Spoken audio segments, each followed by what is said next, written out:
Fala pessoal, aqui é a Tassiana da Flimpo. Preparamos essa aula fora do cronograma de lives, a aula surpresa para falar sobre a BNCC com vocês. Como essa aula é um pouquinho mais teórica, por isso que ela não precisa ser necessariamente uma live, tá? Porque ela não demanda de uma interação tão grande. Mas peço que vocês prestem bastante atenção e que vocês conversem com a gente, comentem quais são as dúvidas, o que mais vocês desejam aprender, tá bom? Para a gente preparar ali esse evento da melhor forma possível, tá bom? Sob medida para vocês que se inscreveram. Tudo que vocês perguntarem, se não tiver contemplado no cronograma de lives, a gente vai gravar um vídeo extra para cada dúvida e vamos lançar para vocês. Mas vamos lá. O que é, então, essa BNCC, né? Eu preparei um material aqui, deixa eu compartilhar com vocês também. Deixa eu ver aqui. Certo. O que é a BNCC, gente? O que vocês sabem da BNCC? Já vai preparando aí todo esse conhecimento prévio que vai ajudar bastante a gente aí para melhorar, aprofundar esse aprendizado, tá certo? Primeiro de tudo, eu quero me apresentar. Eu sou Tassiana, sou diretora pedagógica da Flimpo, que é uma startup que promove formação continuada para professores de educação infantil. Alguns professores de ensino fundamental 1 podem também participar das nossas formações e pegar a essência, né, do que a gente fala sobre a disciplina, do que a gente fala sobre a educação mesmo. Mas os nossos conteúdos práticos, as vivências, elas são direcionadas para os professores de 0 a 6 anos, tá certo? E o nosso objetivo é alcançar mais escolas para a gente promover essa formação continuada, que sabemos que é muito difícil. Escolas, principalmente de pequeno a médio porte, tem ali um diretor, um coordenador que faz mais de uma função ao mesmo tempo e dificilmente ele consegue promover a formação continuada. Mas nós sabemos o quanto é importante e por isso que a gente surgiu aí, que surgiu a Flimpo, o propósito de ajudar essas escolas, ajudar esses educadores. Eu sou pedagoga, já atuei como coordenadora em 2 escolas, né? Uma que já era do ensino fundamental para aula particular e outra escola de educação infantil, que eu fiquei a maior parte do tempo. Já trabalhei também com o setor da tecnologia educacional e depois larguei tudo e fui empreender, certo? Vocês vão conhecer um pouquinho mais da minha história, a gente vai conversando aos poucos, mas convenhamos, o importante não sou eu, o importante é a BNCC. E olha aqui o que eu trouxe. Quando eu comecei a falar sobre BNCC, surgiram umas falas parecidas com essas que eu coloquei aqui. Ah, agora a criança pode fazer o que quer. Não sei se eu vou conseguir me adaptar. Ah, é só para nos dar mais trabalho. Quer saber? Nem vou estudar porque isso não vai dar em nada. É modinha, já vão lançar uma outra coisa e tá tudo bem se eu não conseguir aprender. Um desses pensamentos veio aí para você quando mostraram aquele material enorme, né? Então veio agora a BNCC, a gente vai ter que aprender, vai ter que mudar a forma de falar, mudar a forma de dar aula, né? Na educação infantil, proporcionar ali, então preparar o planejamento. Você teve um desconforto? Se você não teve, por favor, conta esse segredo pra gente, porque é normal sentir desconforto quando vem um novo. Eu lembro desde quando eu estava no 4º ano e a professora vinha com assuntos diferentes, então fração, e eu ficava, meu Deus, será que eu vou aprender? Será que eu vou conseguir entender? Ou será que eu vou ser a única da sala que vai parar nesse conteúdo? Eu ficava tão ansiosa com o conteúdo novo que eu morria de medo de não conseguir aprender. Então, mas depois eu soube que não sou só eu, todo mundo tem essas dúvidas, todo mundo fica com essa ansiedade, essa insegurança, mas com medidas diferentes para cada pessoa. A BNCC, ela assusta, aprender algo novo é desconfortável, mas o nosso objetivo dessa semana pedagógica exclusiva sobre a BNCC é que você saia amiga dessa BNCC ou amigo, tá bom? Não estamos excluindo vocês, meninos, que tem meninos inscritos também. E por que isso? Porque eu fiquei desconfortável quando eu vi a BNCC. Mas depois eu fui me apropriando, fui lendo de novo, fui assistindo vídeos, fui participando de cursos. E depois, gente, depois que você conhece de perto, você vira amigo mesmo, porque você defende, você quer falar dela para todo mundo. Eu fiquei muito feliz quando eu compreendi a BNCC. Eu acho que ela virou realmente uma aliada do professor, né? Daqueles professores que amam a educação, daqueles professores que querem buscar a sua melhor versão a cada dia, que não desistem, né? E por isso que se você está aqui, tem uma chance grande de você ser esse tipo de professor que a gente chama de pedagogos nerds. Não são todas as escolas, né? As escolas não são recheadas de pedagogos nerds. Todo pedagogo tem que estudar, tem que se aprimorar, sim. Mas alguns desistem, vão ficando tão desanimados com a dureza da nossa profissão e eles vão desanimando mesmo da educação, vão perdendo amor pela profissão. O pedagogo nerd não perde o amor, tá? Antes de tudo, agora eu vou falar para vocês qual que é a diferença entre currículo e BNCC. A gente vai perder tudo que foi desenvolvido, tá? Se não, eu vou contar a historinha da BNCC também. Então, o trajeto dela, né? Não vamos perder. Então, a diferença entre currículo e a BNCC é o seguinte, eu coloquei até o desenho que fica mais fácil. O currículo, ele fala como que a gente deve chegar. E a BNCC, ela fala onde que nós devemos chegar. Então, a BNCC, ela tem ali um direcionamento falando o limite, como que a gente deve estar, né? Onde, e aí como o caminho que a gente vai fazer, a gente tem essa flexibilidade no currículo, tá certo? Então, a gente não vai perder tudo que foi construído. Vamos lá. O que significa BNCC? Base Nacional Comum Curricular. E aí eu trouxe aqui umas palavrinhas que nos ajudam a entender o significado. Então, por que foi montado assim? Base Nacional Comum Curricular. O que é isso? Pelo amor de Deus! A base, ela tem aqui um significado de estrutura nacional para todo o Brasil. Então, ela quer dar uma estrutura para todo o Brasil. Comum, ou seja, que seja igual para todos. E curricular, dando um caminho a percorrer, certo? Então, a BNCC, ela tem um objetivo que é muito maravilhoso, maravilhoso, como eu gosto de misturar os dois, da gente conseguir trazer um nível aí, um nível de qualidade de ensino. É como se fosse assim, o mínimo que é necessário, mas esse mínimo é muito, sabe? Então, é como se estivesse dando um basta. Como se estivesse desejando organizar a casa, organizar o Brasil na área da educação. Vamos colocar um nível para todos. E aí, gente, depois disso, depois a gente alcançar esse nível, muitas coisas boas vão acontecer, certo? Mas vamos lá. Que mais? Que mais? Que mais? Tem uma coisa que é muito boa aqui. Deixa eu ampliar para ver melhor. Aqui tem a separação dos grupos de alunos por faixa etária. Então, tem o grupo 1, grupo 2 e grupo 3. Grupo 1 são os bebês. Grupo 2, crianças bem pequenas. Grupo 3, crianças pequenas. Todas as nossas lives foram estruturadas para o direcionamento desses grupos. Então, tem conteúdo direcionado para o bebê, o mesmo tema para as crianças bem pequenas, o mesmo tema para as crianças pequenas, porque a gente tem que se tornar especialista. Amigo conhece tudo, então a gente tem que conhecer tudo, certo? Então, os bebês são as crianças de 0 a 1 ano e 6 meses.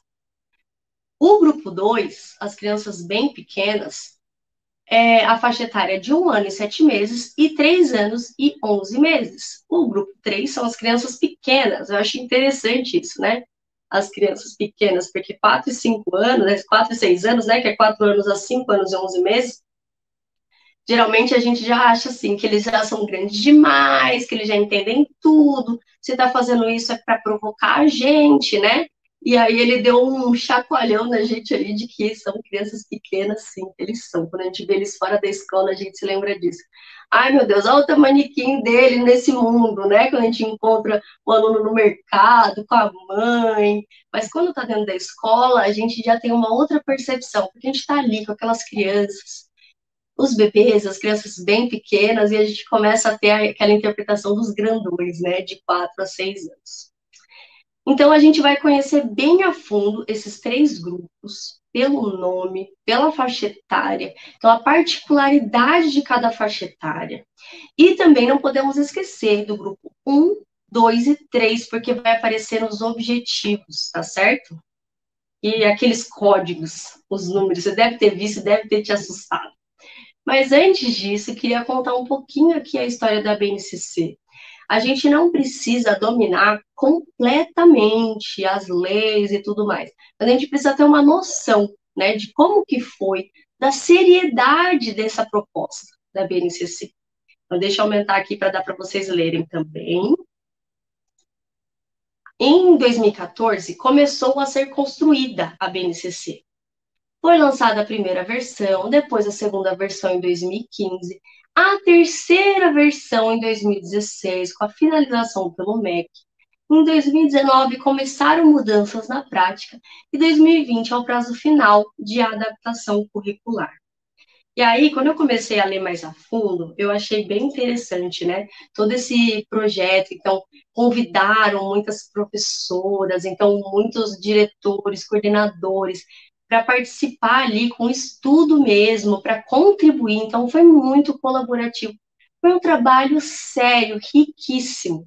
Eu vou compartilhar com vocês também uma história aqui do currículo, né, da cidade de São Paulo, como que eles fizeram toda essa implementação, como eles estão ali avançando, como que foi esse caminho do estudo. E a gente não pode, assim, desprezar por medo do novo, né, que isso acontece. Então, a gente tem medo, mas a gente tem que entender o quão lindo e o quão sério é esse trabalho, tá bom? Que foi construída a BNCC. E aí, nesse vídeo de hoje, eu quero falar das 10 competências. Por quê? Uma coisa básica da BNCC, a gente já sabe que ela veio para nivelar a qualidade do ensino, para ser comum a todo o Brasil, mesmo com essa extensão, com esse Brasil enorme, maravilhoso, tão diferente, tá? Trazer um nível ali. Ela separou em 3 grupos. Agora os bebês, gente, os bebês, eles têm um lugar na fila do pão. Antes a gente falava só ali, né? Quando já estava maiorzinho, mas não, os bebês têm objetivos educacionais, tem toda ali uma experiência, tem as vivências, tem esse direcionamento. Eu acho isso maravilhoso. É uma das propostas que a gente bate assim, pé no chão falando, vamos falar só de educação infantil, que tem poucos cursos direcionados para educação infantil. Geralmente é ensino fundamental e educação infantil junto. Como que pode ser criança de 10 anos e criança de 6 meses aprendem da mesma forma? Estão na mesma etapa do desenvolvimento? Não estão. Então é por isso que a Flipo, ela fala muito, muito, muito direcionado para a educação infantil, porque na realidade, quando a gente vai buscar cursos, tem muito pouco específico para a gente, certo? E aí tem essas 10 competências que eu preparei aqui para a gente falar hoje, porque as 10 competências, elas são exigidas, elas são fundamentais para todos os níveis de ensino, da educação infantil até o ensino médio. Aí você vai me falar, meu Deus, Tassi, eu já li essas competências, fala sério. Não vai dar, já é papo furado, na educação infantil não dá para fazer tudo isso. E eu vou te explicar a essência dessas competências. Mas antes disso, eu já vou contar o segredo. Calma. A gente não precisa colocar as competências no nosso semanário, tá? No nosso planejamento de aula. As competências na educação infantil, elas foram traduzidas em 2 coisas: direitos de aprendizagem e campos de experiência. Entendeu? Então, nós precisamos, e no final eu vou dar um último esclarecimento sobre as competências, né? E em todas as lives a gente vai abordar as competências, porque como ela é a essência da BNCC, a gente precisa compreender e a gente trazer essas competências como os valores, né, para nós professores. Tem muita mudança que só vai acontecer se a gente internalizar essas competências, certo? mas a BNCC, linda e maravilhosa, já traduziu essas competências nos direitos de aprendizagem nos campos de experiência.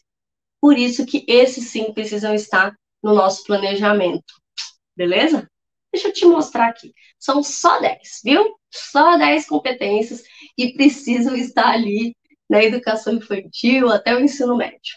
Deixa eu abrir aqui maior, deixar para todo mundo ver. Então, ó, não decorei as 10 competências, eu sempre uso uma colinha dos nomes, porque são 10, a minha memória não é muito boa, mas por isso que eu acho que é importante ter anotado. Eu coloco um monte de post-it, eu deixo salvo imagem no meu celular. Por quê? É cola, gente. A gente tem que ter essas colas. A gente não vai virar assim, os divos da BNCC que sabem tudo de cor e salteado.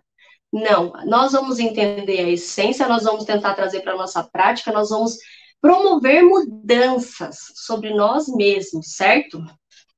Para conseguir ali colocar essa BNCC na prática. Mas vamos lá. 10 competências. Pensamento crítico, científico e criativo. Senso estético. Comunicação. Argumentação. Cultura digital. Autogestão. Autoconhecimento e cuidado. Empatia e cooperação. Autonomia e conhecimento.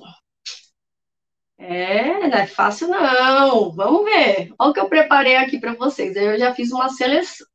Quando eu vejo conteúdo que tem muito conteúdo, então eu tento classificar e ver por onde eu começo. Então, eu vou mostrar para vocês como que foi o meu aprendizado da BNCC. Como que eu me tornei amiga da BNCC, para você se tornar amigo também. Então, ó, olhei, conhecimento, pensamento crítico, científico e criativo, autoconhecimento, cuidado e cultura digital. Esses aqui já estão praticamente no PPP da escola, né? No projeto político-pedagógico. Mas, por mais que eles já estejam ali mais próximos de nós, eles ainda não representam a realidade. E eu vou falar sobre cada um aqui para vocês. Beleza? Embaixo já estão os que estão mais longe da gente, que a gente está vendo longe, fala, tudo bem, mas não dá tempo também. Vou explicar por que eles estão mais distantes de nós. Empatia e cooperação.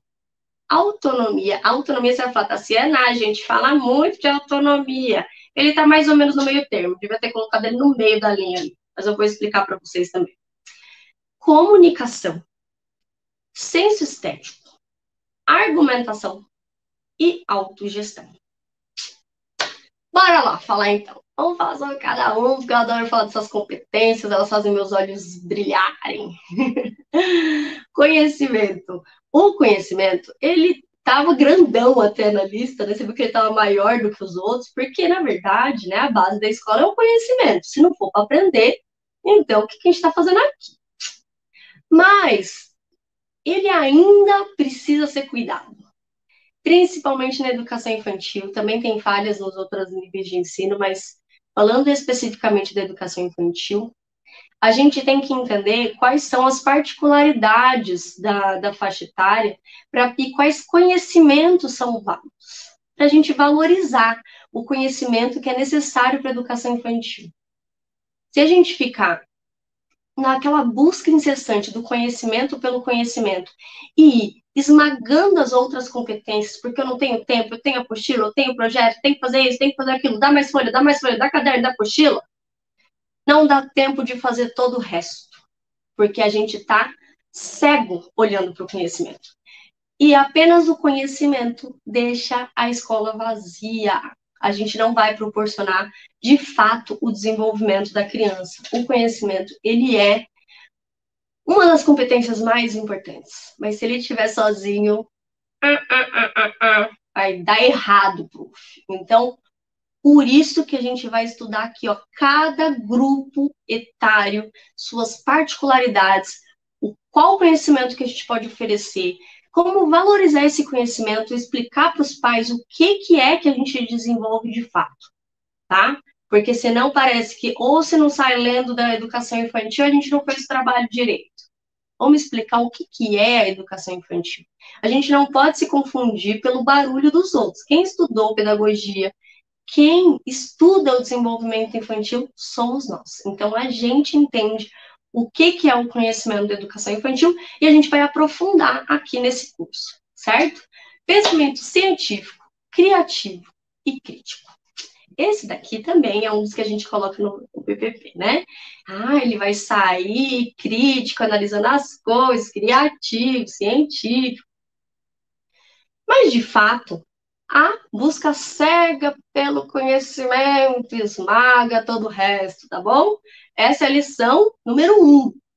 Vamos parar de ser louco. Não é para ficar correndo atrás do conhecimento puro. Senão a gente não vai construir as habilidades necessárias para a criança, para o jovem do ensino médio sair da escola. O que acontece com as competências? A educação infantil é subestimada. Ela é o momento mais importante do desenvolvimento humano. Então, mais de 90% das conexões cerebrais são constituídas dos 0 aos 6 anos. O cérebro cresce, as experiências vão transformando ali caminhos, tá?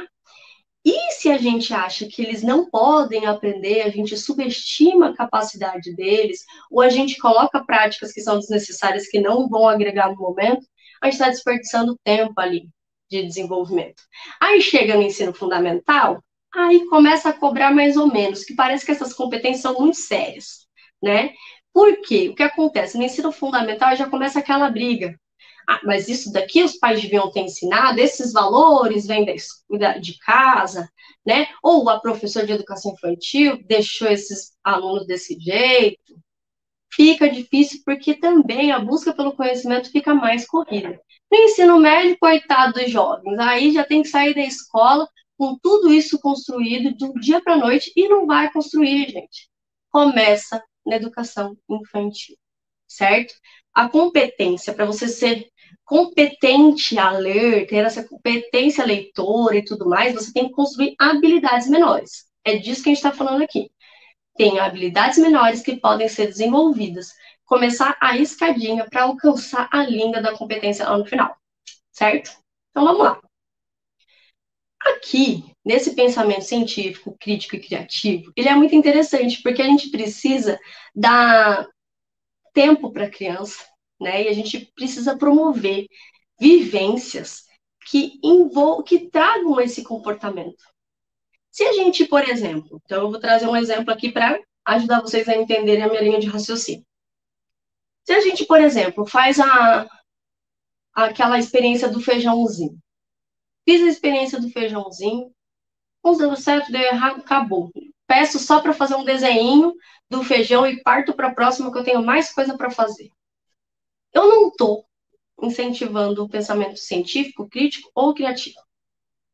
Eu estou fazendo correndo as coisas, então precisa de tempo para fazer isso. Precisa ser estruturado. Precisa de uma roda de conversa para conversar com as crianças o que eles acham que vai acontecer. É assim que faz ciência, gente. Pensamento científico, da investigação. Científico é investigação, o crítico também é investigação para criar uma opinião. E o criativo, você tem que ter a oportunidade de criar, de dar soluções, de pensar e não ser julgado por isso. Você tem que experimentar, você tem que gostar dessa atividade, né, dessa participação. Então, no pensamento científico, fez o feijãozinho lá. Gente, se a gente colocar, feijãozinho não, que já tá batido, deixa eu pensar em outra. Aquela que você coloca o sal, né? Coloca um recipiente com sal e água, vai colocar num lugar que bate sol e vai evaporar e vai ficar só o sal. E a gente vai conversar com as crianças antes. O que você acha que vai acontecer?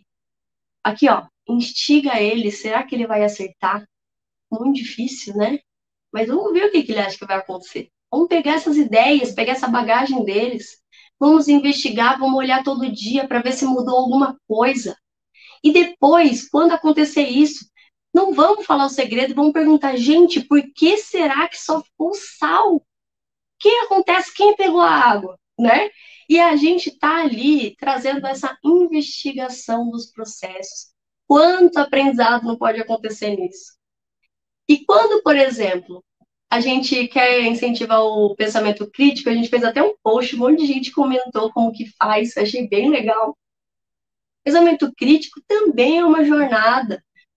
Quando a gente, por exemplo, é o professor que fala e é como se fosse uma verdade absoluta, ele é 100% detentor do conhecimento, a gente ensina a criança, né, a pessoa, a só ouvir e a aceitar.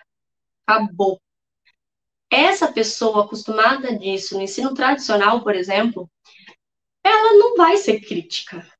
Ela está aprendendo a baixar a cabeça, né? Aceitar o que os outros dizem. E como que a gente ensina a ser crítico? Pegou uma informação, onde eu posso pesquisar? Em 3 fontes mais. Falar com outra pessoa, pesquisar no YouTube, pesquisar no Google. Será que tem algum livro? Qual é a minha opinião sobre isso? Depois de eu pensar, de eu ver sobre outras perspectivas, de eu investigar esse conteúdo que estão me apresentando. E para o pensamento criativo, tem diversas formas de fazer. Tanto nas artes, né, que é geralmente o que a gente pensa, na arte, na contação de história, quando a gente já convida a criança a inventar, quando a gente escuta as suas ideias, nas soluções de problema, tudo isso precisa de tempo, precisa de muitas experiências, precisa de construção de hábitos, certo? Então vamos lá. Autoconhecimento e autocuidado. Eu acho isso maravilhoso. Geralmente a gente fala do autocuidado de uma forma mais técnica, né? Então, não pode, né, se machucar, não pode mostrar as partes íntimas, né? Não pode deixar ninguém chegar perto, pedir para mostrar essas coisas. Então a gente pensa mais no técnico, sabe? O técnico está sendo feito. Agora, autoconhecimento, né? Tassi, por que a gente tem que ensinar isso? Primeiro, se você tem aluno com indisciplina, se você tem aluno com problema de comportamento, se você não investir no autoconhecimento desse cara, você não vai sair do lugar, prof. Vai ser difícil você conseguir trazer ele para você se você não conversar com ele. Olha o tempo aí de novo. Se você não conversar com ele sobre o que ele fez, o que ele sentiu, o que ele pode fazer da próxima vez, como eles podem resolver esse problema que surgiu, né? Então, o autoconhecimento, ele está ali na prática, né? E nessa formação do hábito de pensar no que fez, o que sentiu, de se aprimorar. Saber suas habilidades, saber suas limitações. E muitas vezes uma dificuldade, além daquela correria, pensamento cego, conteúdo, quero folha, entendeu? Além desse pensamento, é difícil porque às vezes nós não temos a prática do autoconhecimento. A gente mesmo, quando a gente briga com o namorado, com a amiga, a gente não para pensar, mas o que eu senti, como eu posso melhorar? Às vezes a gente pensa, eu sou assim mesmo, entendeu? E se a gente reproduzir isso para com os nossos alunos, a gente não vai desenvolver autoconhecimento. E, gente, não desista nem de você. Eu já fiz isso, agora eu faço terapia, então para mim é muito mais fácil investir no autoconhecimento, porque eu tenho essa orientação, mas sozinho eu também faço. Eu aprendi muito conversando com as crianças que têm esses problemas de comportamento, porque eu trabalhei num colégio construtivista que me ensinou essa prática, foi maravilhoso. Então, eu conversava muito, é um trabalho de formiguinha, mas que desenvolve pra caramba. A gente conhece mais a criança e a gente ajuda ela a se conhecer mais, certo? E o autocuidado vem junto com isso. Eu traria aqui uma junção desse autoconhecimento e autocuidado. Falaria que, basicamente, é aquela autoestima. A autoestima. Porque, olha, se você se conhece bem, se você cuida de você mesmo, você tem uma autoestima boa, sabe? Você tá pronto para aprender, que tem que ter autoestima ok para aprender, né? Então, o autocuidado, ele envolve muitas coisas, ele é um resultado, né? Se eu me conheço, eu posso cuidar mais de mim, então eu posso evitar essa situação para não ter que brigar com meu amigo de novo. Eu vou me alimentar, não é para deixar a pro feliz, é para eu ficar bem. Olha aqui, Autocuidado. Então, tudo isso, quando a gente faz uma educação que ela tá assim, ó, desenhada na BNCC, todo passo a passo pra gente, quando a gente faz uma educação coerente e bem alinhada, bem pensada, bem estruturada, a criança ela cresce assim, se torna um adulto assim, que se cuida, que fala não para as coisas ruins, que ele não vai fazer a lição por causa do pai, que senão o pai vai brigar e vai tirar, vai deixar de castigo. Não, ele gosta porque ele se sente bem, é tudo por ele, é tudo por nós mesmos, né? A gente não pode ficar fazendo as coisas pelos outros. Eu vou comer porque senão eu fico doente. Olha como é engraçado. A gente, eu fui criada assim, e provavelmente você também. Às vezes a gente sai correndo para ir trabalhar, não toma café da manhã, não toma muita água, não sair da sala, não deixar as crianças sozinhas, fica com dor de garganta, problemas, porque a gente fala muito sendo professora, não vai no banheiro, fica com pedra no rim. Tudo nessa correria de atender demanda. Será que a gente se cuida? Como que a gente vai se cuidar? A gente tem que se gostar mais e a gente tem que o quê? Criar hábitos bons. Então, o autocuidado, ele tem também em toda essa rotina, nessa criação de hábitos e também nessa base que ninguém vê, que é o se gostar, a autoestima e saber que você deve fazer essas coisas para você mesmo, para você ficar bem, porque você é especial. Por que que a gente não pode fazer coisas pra gente, né?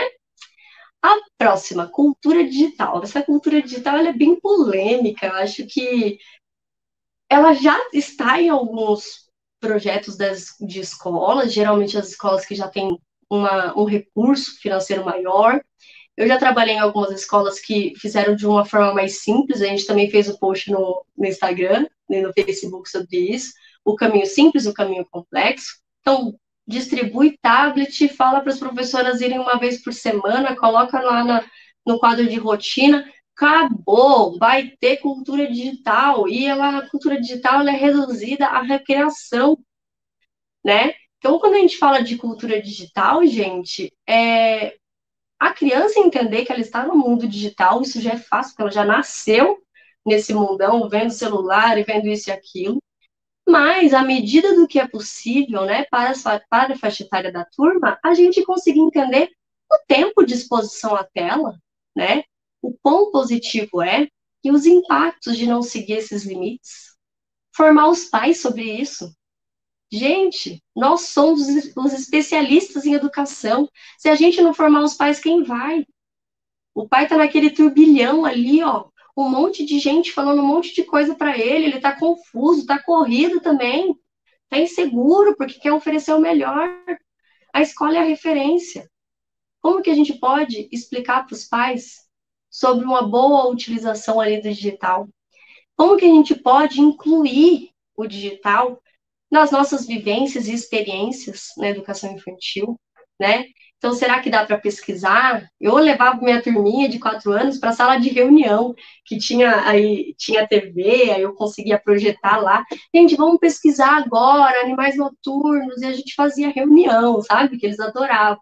Mas eles sabiam como que era a prática, né, da cultura digital. Então, podemos pesquisar um vídeo no YouTube, então, sobre esse assunto que foi inesperado, que foi inédito, surgiu numa roda de conversa, né? Quando eles sabem que tem aquela agenda digital, sabe que a gente tira a foto e a mãe vê a foto. E às vezes a mãe mostra a foto, né, do que aconteceu na escola.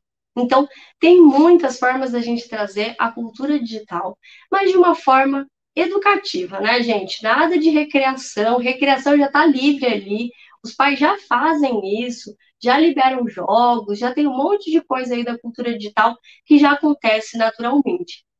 O recado que a gente pode dar aqui, que é o principal insight, o principal pensamento sobre essa cultura digital, é a gente não fazer o que pode ser feito por qualquer um.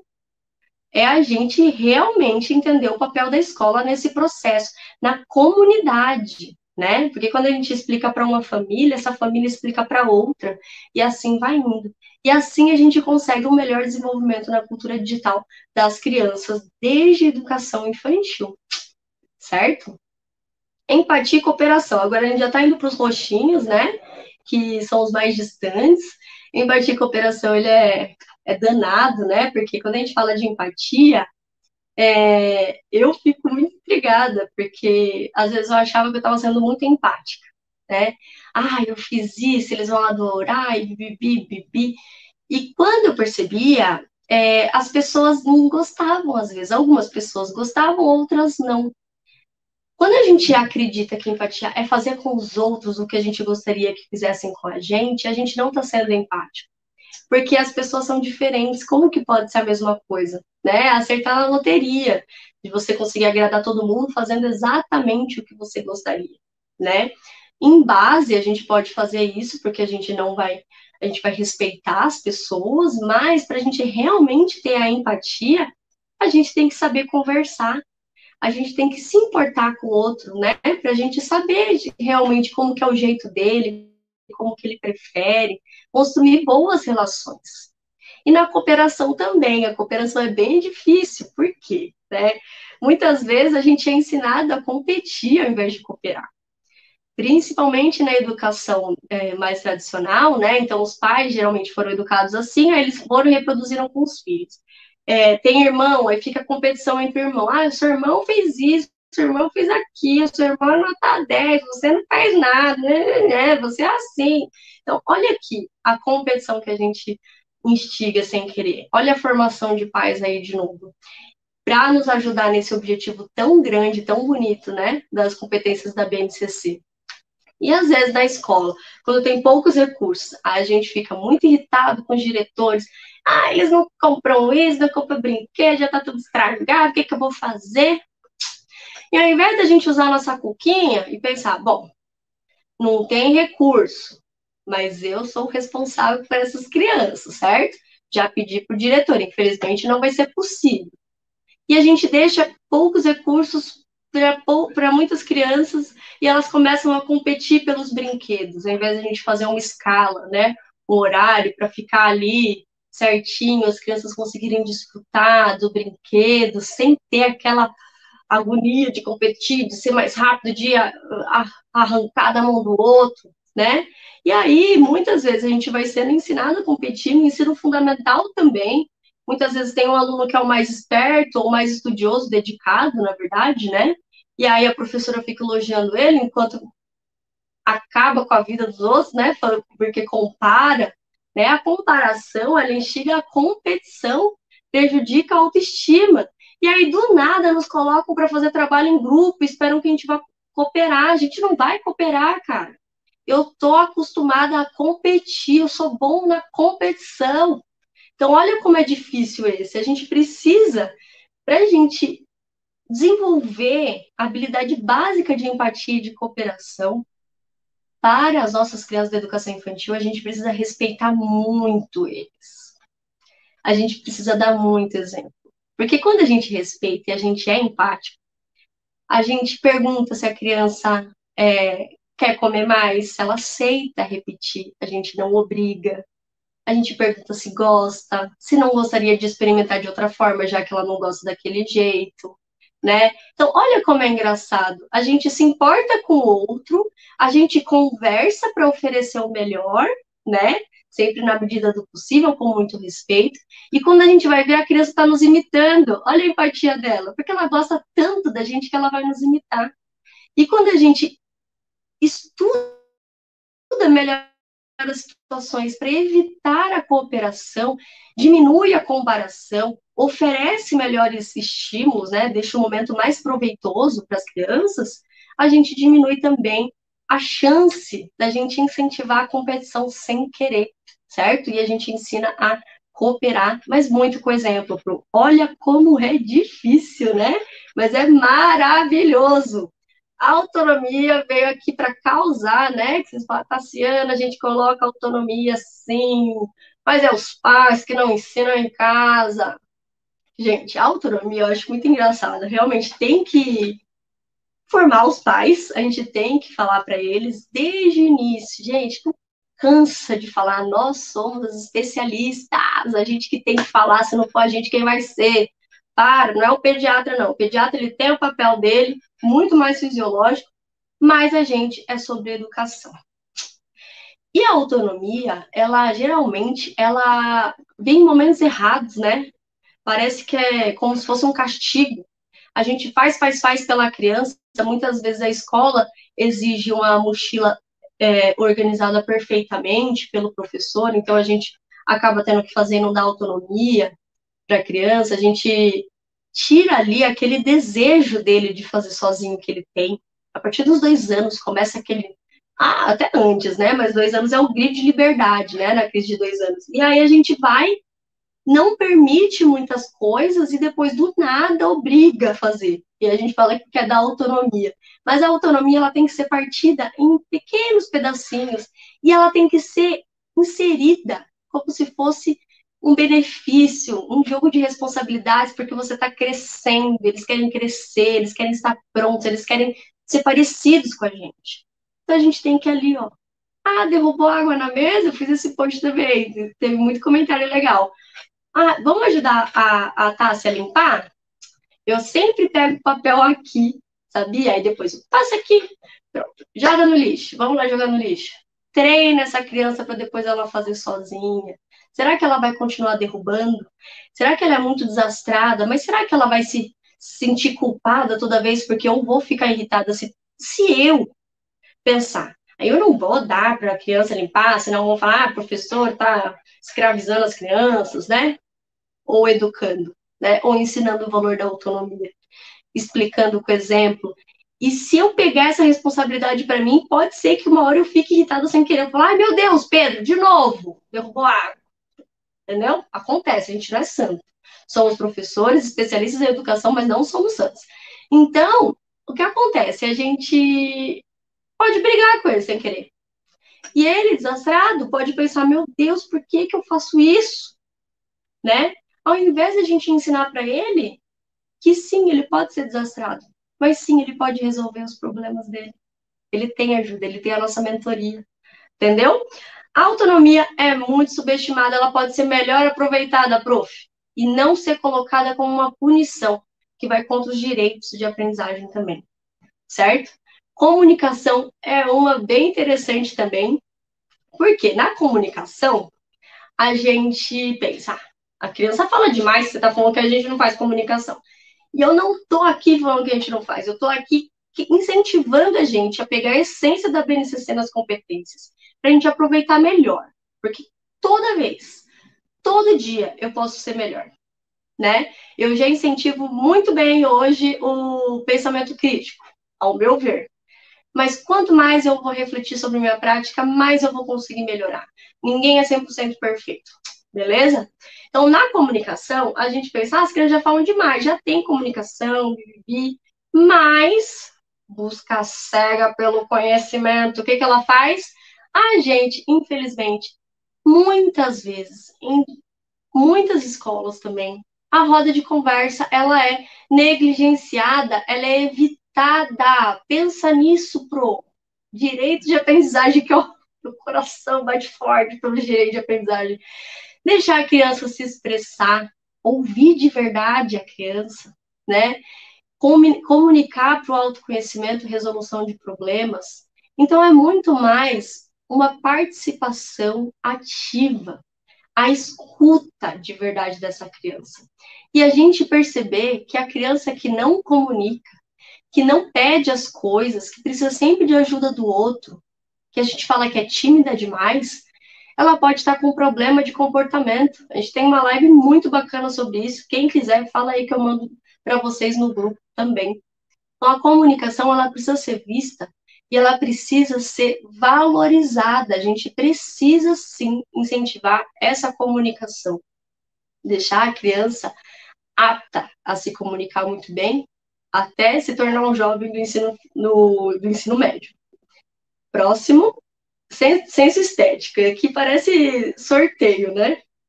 A criança cai na sala de uma professora que gosta de artes, que geralmente fala ciência estética, a gente pensa na beleza das coisas, nessa organização. A gente pensa, e caiu com a professora Tassiana, coitado, não vai desenvolver ciência estética.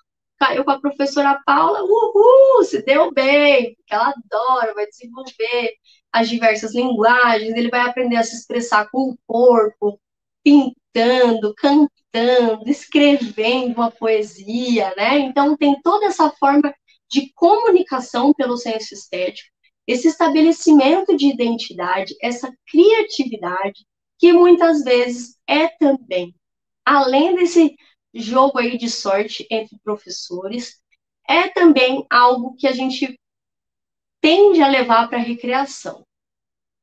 Pensa, pô, tudo que uma outra pessoa que não tem pedagogia pode fazer é desnecessário. Nós somos especialistas.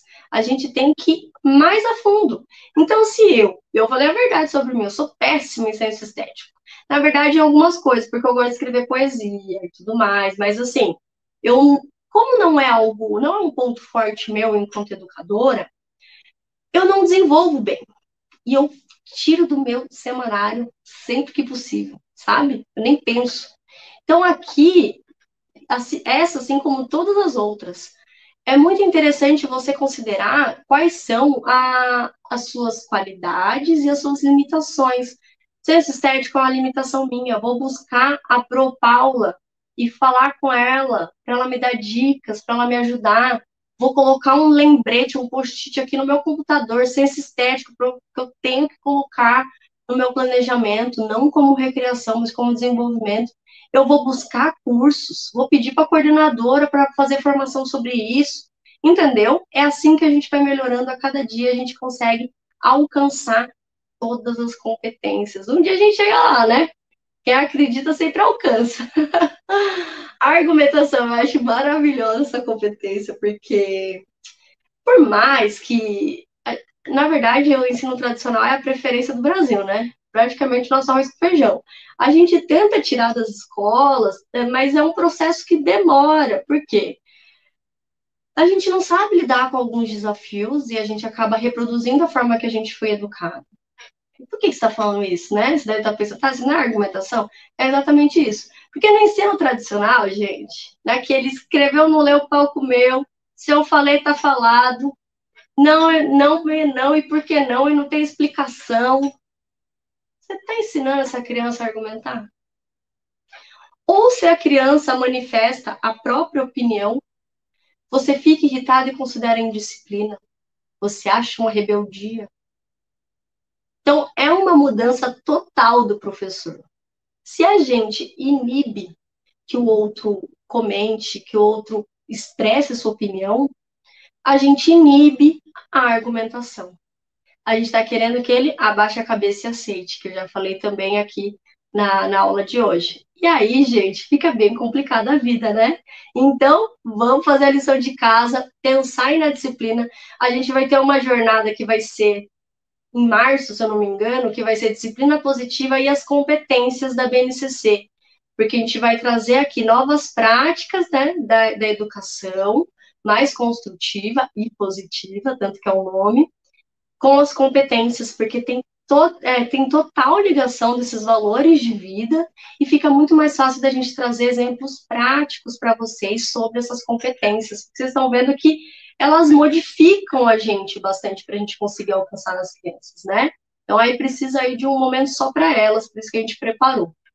Mas aproveitem ao máximo aqui, vão perguntando também, que a gente já vai esclarecendo as dúvidas, já vamos construindo esse conhecimento, que não vai ser do dia para a noite, beleza? A argumentação a gente precisa mudar, gente. Quanto mais autoritário você for, mais distante você está da BNCC.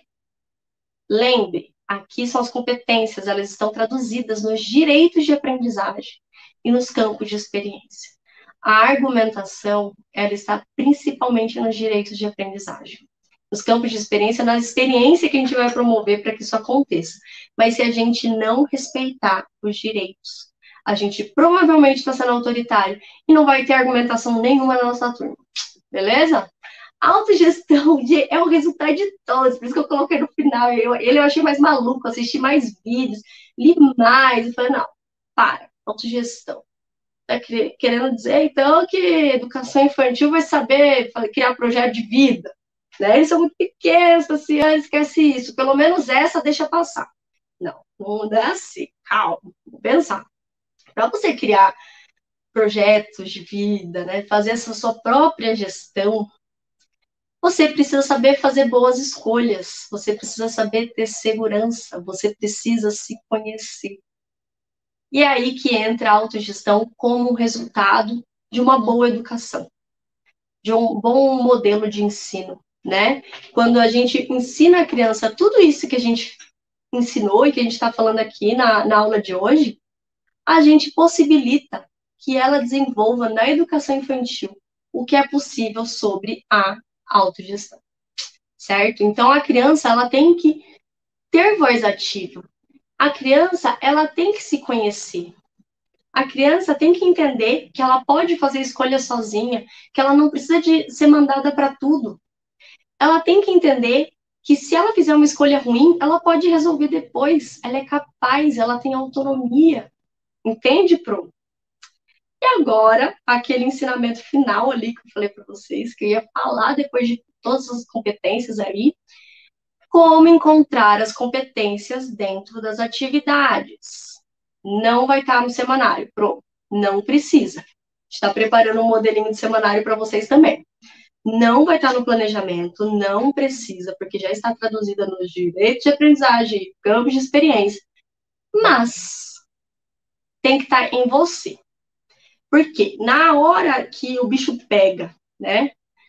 Que a gente está na sala de aula, a gente tem que tomar decisões para resolver o que está acontecendo na sala, como professores responsáveis.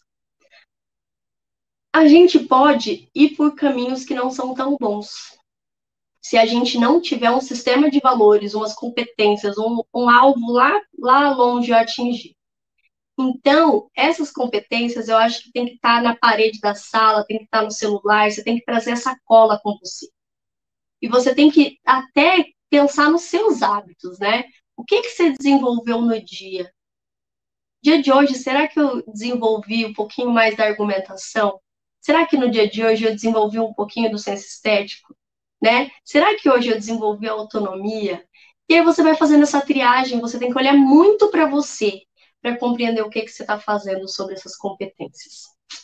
Tá certo? Agora, última coisinha. Segue a gente no Face. Segue aqui no YouTube também, porque aí na hora que a gente lançar o vídeo, você já vai entrar, já vai ser bem mais fácil.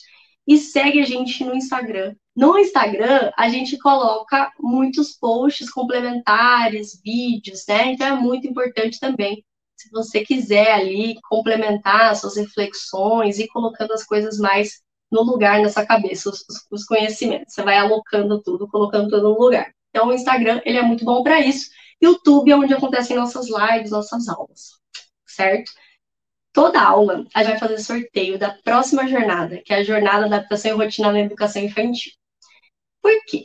Porque a gente gosta de fazer sorteio, a gente gosta de dar de presente, convidando vocês para esse evento que vai ser muito legal também, que vai começar na segunda-feira, dia 18, vai ser logo após a Semana Pedagógica, mas a jornada é um pouquinho mais leve, então é uma aula por semana, certo? Então se prepara também, participa das aulas que vai rolar sorteio.